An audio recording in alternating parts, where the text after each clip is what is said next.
Ya, Assalamualaikum Bu Nisa, Bismillahirrahmanirrahim. bagaimana kabarnya? Sepertinya ada hal yang ingin Ibu bicarakan. Waalaikumsalam, Bu. Alhamdulillah, Bu, kabar saya baik sekali. Namun, di sini saya sedikit galau, Bu. Ada suatu hal yang menjadi pikiran saya, Bu.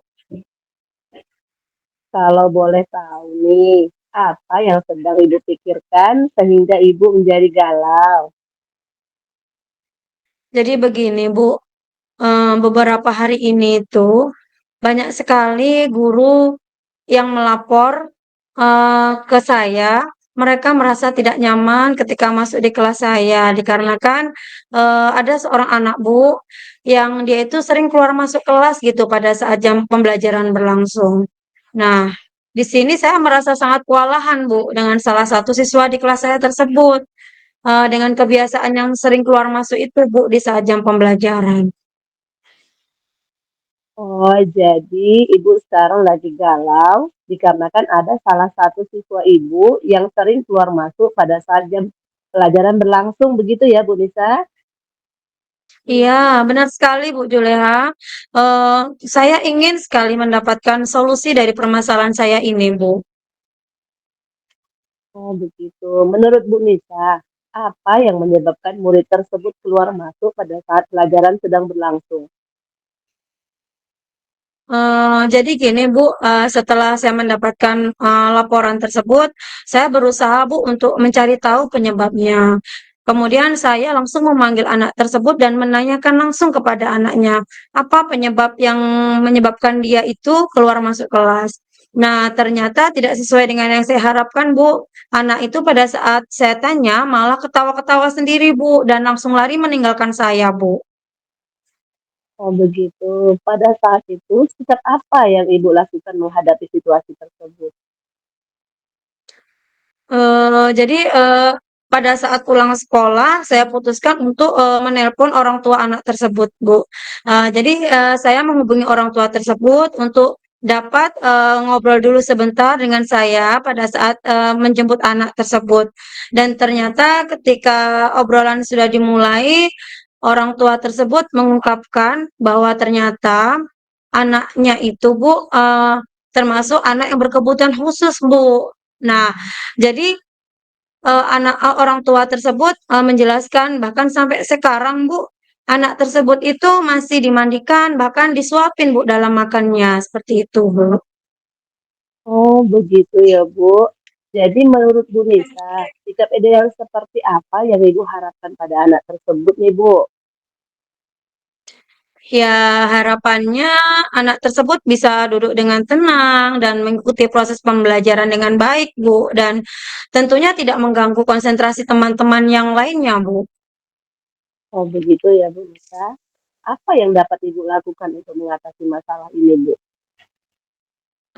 Yang pertama sekali yang saya lakukan yaitu, saya mengumpulkan seluruh guru-guru yang mengajar di kelas saya dan memberikan informasi terkait, kondisi anak tersebut, Bu. Kemudian memberikan pemahaman dan kami juga mendiskusikan bagaimana sebaiknya langkah yang kita ambil, supaya anak tersebut bisa belajar dengan tenang tanpa keluar masuk kelas pada saat jam pembelajaran. Oh, begitu ya, Bu ya. Dan bagaimana cara Ibu untuk mengkoordinasikan dengan orang tua murid? Bagaimana langkah yang Ibu dan rekan-rekan guru ambil untuk menghadapi anak tersebut? Jadi, hal yang saya lakukan yaitu dengan rekan-rekan, yaitu kami menyamakan pemahaman terlebih dahulu akan kondisi anak tersebut, kemudian kami sepakat untuk memberikan perhatian lebih terkait segala hal yang menyangkut proses pembelajaran. Nah, apabila terulang lagi keluar masuk kelas, kami sepakat untuk memberikan 2 pilihan kepada anak tersebut, untuk memilih belajar seperti apa yang dia inginkan. Yang terpenting anak itu tetap mendapatkan haknya, Bu, untuk belajar. Dan juga saya akan berkoordinasi dengan orang tua anak tersebut terkait sikap belajarnya di sekolah dan di rumah. Luar biasa ya Bu Nisa ya. Bagaimana cara Ibu untuk mengkoordinasikan dengan orang tua murid tersebut, Bu?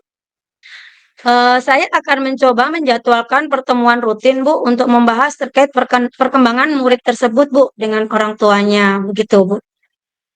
Oh, gitu ya, Ibu ya. Oke, Bu Nisa. Selain yang sudah Ibu rencanakan nih, apalagi yang akan Ibu usahakan untuk menghadapi anak tersebut? Oh iya, Bu. Saya juga berencana untuk memberikan pemahaman kepada teman-teman sekelasnya tentang kondisi anak tersebut, supaya mereka bisa mengerti dan memahami, serta mendukung temannya dalam hal ini, Bu. Anak yang berkebutuhan khusus, seperti itu, Bu. Oh, baik. Apa rencana Ibu ke depan untuk membantu anak murid Ibu tersebut? Saya akan berbicara empat mata dengan murid tersebut. Kemudian, akan memberikan arahan positif kepada murid tersebut, agar bisa belajar dengan baik tanpa harus keluar masuk di jam pembelajaran, Bu. Seperti itu. Baik, luar biasa sekali ya Bu Nisa ya. Jadi kapan nih rencana dimulainya? Rencananya, Bu, akan mulai saya jalankan itu minggu depan, Ibu. Minggu depan ya Ibu ya. Jadi kira-kira nih Bu Nisa, siapa yang akan membantu Ibu dalam melaksanakan rencana Ibu ini? Eee, Tentunya guru mapel yang masuk di kelas saya dan ketua kelas untuk mendapatkan informasi, ketua kelas itu dapat memantau bagaimana kondisi anak tersebut dalam belajar, sehingga ketua kelas itu memberikan laporannya kepada saya, Bu, seperti itu. Luar biasa sekali ya Bu Nisa ya. Bagaimana perasaan Ibu setelah berdiskusi kita hari ini? Apa yang Ibu dapatkan dari sesi obrol kita saat ini? Alhamdulillah, Bu, saya merasa senang sekali dari diskusi ini. Saya merasa lega sekali, Bu, karena saya mendapatkan solusi. Saya tahu apa yang harus saya lakukan untuk mengatasi permasalahan tersebut. Baik, hal yang pertama yang saya akan lakukan yaitu Eee, menyamakan pemahaman terlebih dahulu, Bu, akan kondisi anak tersebut dengan guru-guru yang lainnya. Kemudian untuk dapat memberikan perlakuan yang khusus terkait kondisi anak tersebut. Kemudian, bekerja sama dengan orang tua untuk menentukan jadwal diskusi guna membahas perkembangan anak dan juga tidak lupa memberikan pemahaman terhadap teman-teman sekelasnya tentang kondisi anak tersebut, supaya mereka bisa mengerti dan memahami serta mendukung temannya. Dan tentunya, Bu, ini pertama kalinya, Bu, saya mendapatkan anak berkebutuhan khusus, sehingga saya harus lebih berhati-hati, Bu, di dalam menanganinya. Seperti itu, Bu. Wah, Bu Nisa, saya benar-benar tidak sabar nih mendengar perkembangan selanjutnya. Bagaimana kalau bulan depan kita diskusi lagi terkait masalah ini, Bu? Wah, dengan senang hati, Bu Juliha. Terima kasih sekali ya, Bu ya, sudah membantu saya merasa lebih terarah dan termotivasi untuk mengatasi masalah siswa tersebut, Bu. Kasih ya, Bu. Nah, sama-sama Bu Nisa, saya senang bisa membantu Ibu, semangat terus untuk memfasilitasi anak Ibu yang berkebutuhan khusus ini, supaya tetap semangat belajarnya. Terima kasih Bu Nisa. Sama-sama, Ibu.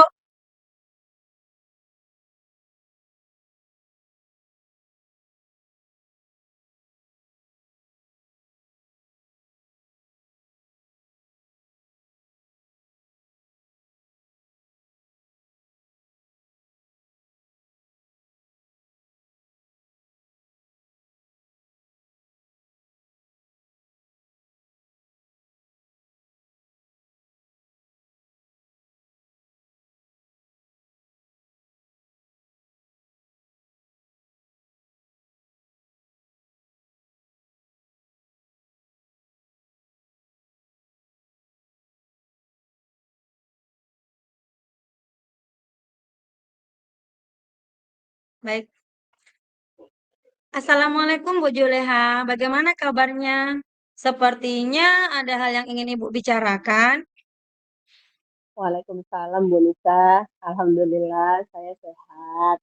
Namun saya lagi galau nih Bu Nisa. Ada suatu hal yang menjadi pikiran saya. Kalau boleh tahu, hal apa, Bu, yang sedang Ibu pikirkan sehingga Ibu menjadi galau? Jadi begini Bu, ada siswa saya yang rendahnya tingkat konsentrasinya Bu. ini membuat pelajaran dalam kelas itu menjadi kurang efektif, Bu Nisa. Oh, jadi Ibu sekarang lagi galau dikarenakan rendahnya konsentrasi peserta didik dalam proses pembelajaran berlangsung ya, Bu ya. Sehingga pembelajaran kurang efektif, begitu ya, Bu ya? Iya benar sekali Bu Nisa. Saya ingin sekali nih mendapatkan solusi dari permasalahan saya ini Bu. Baik. Eh, Menurut Ibu nih, apa sih yang menyebabkan peserta didik Ibu itu menjadi rendah tingkat konsentrasinya pada saat pembelajaran berlangsung di kelas? Jadi Bu, untuk mencari tahu penyebabnya, saya langsung memanggil orang tuanya dan bertanya langsung kepadanya, tetapi pada saat saya tanyakan langsung penyebabnya, nah ternyata eh, anak-anak yang lain malah saling menyalahkan Bu satu sama lain. Seperti itu Bu Nisa. Oh, seperti itu ya, Bu ya. Jadi ketika Ibu menanyakan penyebabnya justru malah saling menertawakan gitu ya, Bu ya, satu Iya Bu sama yang Nisa. lainnya. Jadi pada saat itu sikap apa, Bu, yang Ibu lakukan untuk menghadapi situasi tersebut? Jadi sikap yang saya ambil Bu, pulang sekolah, saya menelpon orang tuanya pada saat menjemput anaknya untuk dapat mengobrol sebentar bersama saya Bu. Dan pada saat obrolan dimulai, orang tua tersebut menceritakan bahwasannya ternyata saat belajar di dalam kelas juga, belajar di rumah juga anak tersebut mengalami hal yang sama Ibu, mudahnya buyar konsentrasinya. Oh, seperti itu ya, Bu, ya. Jadi, ketika belajar di rumah pun sama juga ya dengan konsentrasi belajar di sekolah, jadi mudah buyar ya, Bu, ya. Jadi menurut Bu Juleha nih, sikap ideal seperti apa yang Ibu harapkan dari anak tersebut? Eee, Harapan saya Bu, eee, anak ini bisa duduk dengan tenang, bisa mengikuti pembelajaran dengan baik, dan tidak mengganggu konsentrasi temannya yang lain. Luar biasa ya, Bu, ya. Jadi harapan Ibu, anak itu bisa duduk dengan tenang, kemudian bisa mengikuti pembelajaran dengan baik ya, Bu, ya, tanpa mengganggu konsentrasi teman-temannya. Oke, Benar. selanjutnya, Bu, apa yang dapat Ibu lakukan untuk bisa mengatasi masalah ini, Bu? Yang pertama sekali Bu, yang saya lakukan, yaitu mengumpulkan seluruh guru yang mengajar anak tersebut di kelas saya, dan memberikan informasi terkait anak tersebut, dan memberikan pemahaman, eee, dan juga kami bisa mendiskusikan bagaimana langkah yang akan diambil supaya anak tersebut bisa mengikuti pembelajaran di dalam kelas dengan tenang tanpa mengurangi konsentrasi teman-teman yang lain. Seperti itu Bu Nisa. Wah, luar biasa langkah yang Ibu ambil ya, Bu, ya. Jadi, selanjutnya bagaimana ya langkah Ibu untuk menghadapi anak tersebut, Bu? Jadi hal yang pertama yang saya lakukan, yaitu ketika anak-anak sudah mulai menampakkan konsentrasinya berkurang, saya akan melakukan ice breaking, Bu, dan membuat beberapa game yang menarik untuk penyegaran buat peserta didik tersebut, agar semua peserta didik bisa mengikuti pembelajaran yang berlangsung dengan penuh konsentrasi, Bu Nisa. Wah, luar biasa ya, Bu, ya. Dengan ice breaking, kemudian juga dengan menggunakan game mungkin, bisa lebih memfokuskan anak ya, Bu, ya. Jadi mereka tidak mudah, bosan begitu dan penuh dengan konsentrasi. Luar biasa, Bu, yang sudah dilakukan. Nah, sekarang bagaimana nih cara Ibu untuk berkoordinasi dengan orang tua murid tersebut, Bu? Saya akan menjadwalkan pertemuan rutin, Bu, untuk membahas perkembangan anak murid saya tersebut, Bu Nisa. Baik, rencana Ibu nih ke depannya, bagaimana cara Ibu untuk membantu murid tersebut, Bu? Saya akan mencoba, Bu, berbicara empat mata dengan murid tersebut, kemudian akan memberikan arahan positif kepada murid tersebut agar bisa belajar dengan baik. Wah, luar biasa ya, Bu, ya. Eee, Kira-kira nih, Bu, rencana yang akan Ibu laksanakan ini kapan bisa dimulai ya, Bu, ya? Rencananya Bu Nisa, saya akan mulai ini minggu depan sepertinya Ibu. Baik, minggu depan ya, Bu, ya. Sekarang, bagaimana, kira-kira nih siapa nih ya, Bu, ya, yang bisa membantu Ibu untuk membantu, melaksanakan rencana ini supaya bisa berjalan dengan baik? Yang bisa membantu saya ini sepertinya saya harus berkoordinasi bersama orang tua dan berkolaborasi bersama rekan-rekan guru Ibu yang mengajar anak tersebut. Baik, luar biasa ya, Bu, ya. Sepertinya nih, Bu, saya nggak sabar nih, Bu, nanti akan, apa, pengen sekali untuk mendengarkan cerita lebih lanjut lagi. Nah, sekarang bagaimana nih perasaan Ibu setelah diskusi kita hari ini? Apa yang Ibu dapatkan dari sesi ngobrol kita hari ini nih? Alhamdulillah Bu Nisa, saya senang sekali sudah bisa bercerita bersama Bu Nisa. Dan yang akan saya lakukan yaitu saya akan terus memantau anak ini Bu Nisa dan saya akan terus memberikannya arahan positif, memberikannya motivasi agar dia bisa lebih bersemangat lagi untuk belajar Bu Nisa. Wah, luar biasa ya Bu Julia ya. Semoga kedepannya rencana Ibu bisa Ibu laksanakan dengan lancar ya Bu ya. Dan tidak sabar nih saya pengen mendengar juga kelanjutannya kapan ya kira-kira kita bisa berdiskusi lagi Bu. Kalau bulan depan gimana Bu Nisa? Kita bisa berdiskusi Oh lagi. baik, setuju Bu. Baik, bulan depan ya Bu ya. Bulan depan kita akan membicarakan terkait perkembangan masalah Ibu ya. Semoga bisa seperti yang kita rencanakan ya Bu ya. Baik, Amin. terima kasih Bu Julia sudah berbagi cerita dengan saya. Terima kasih juga Bu Nisa sudah mendengarkan uh, apa yang sudah menjadi pikiran saya selama ini dan alhamdulillah setelah berdiskusi bersama Bu Anissa, saya merasa menemukan solusinya. Sekali lagi terima kasih banyak Bu Anissa. Sama-sama Ibu. Nah, jadi ini dari pengalaman Ibu nih, uh, ada nggak Bu anak seperti yang saya rasakan ini nih kurangnya konsentrasi anak Bu Nisa? Kalau di sekolah Bu Nisa Eh, itu bagaimana? Kalau di sekolah saya tentunya pasti ada ya, Bu, ya, yang namanya anak kurang konsentrasi itu. Terkadang anak-anak yang seperti itu, Bu, ada faktor yang melatar belakangi, Bu, mengapa mereka bisa seperti itu gitu ya, Bu, ya.